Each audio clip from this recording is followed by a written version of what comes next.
Unit Reserse dan Kriminal Reskrim Polres Pagaralam Polda Sumsel menangkap 2 pelaku pencurian spesialis pembobol rumah di wilayah Kota Pagaralam pada Sabtu 25 Mei 2024. Kapolres Pagaralam AKBP Erwin Arasgenda didampingi Kasat Reskrim Ibtu Chandra Kirana SH dan Kasih Humas AKP Mas Tony saat press conference di Mapolres Pagaralam pada Jumat mengatakan kedua pelaku ditangkap di tempat persembunyiannya di wilayah Kecamatan Dempo Tengah dan Kecamatan Dempo Utara.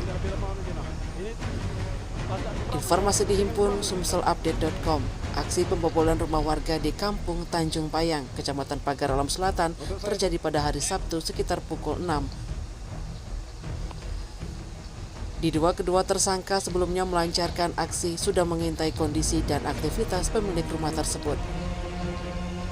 Aksi pencurian yang dilakukan kedua pelaku ini bisa dikatakan terbilang nekat karena aksinya dilakukan saat warga tengah ramai di luar rumah untuk melaksanakan aktivitas sehari-hari. Selain itu diduga keduanya sudah mengetahui kondisi rumah itu yang sedang ditinggal pergi pemiliknya. Pelaku melakukan pencurian dengan cara masuk ke dalam rumah dengan terlebih dahulu merusak jendela dengan menggunakan linggis.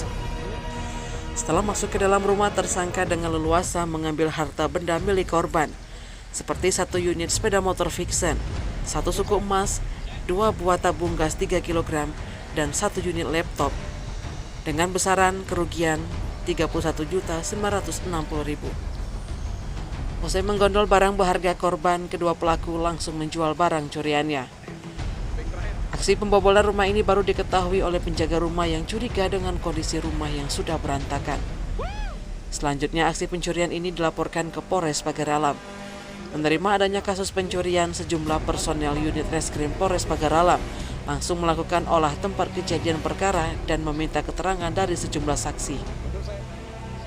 Setelah dikembangkan, akhirnya polisi berhasil meringkus kedua tersangka di tempat persembunyiannya dan menyita sejumlah barang bukti hasil kejahatan yang dilakukan oleh kedua pelaku.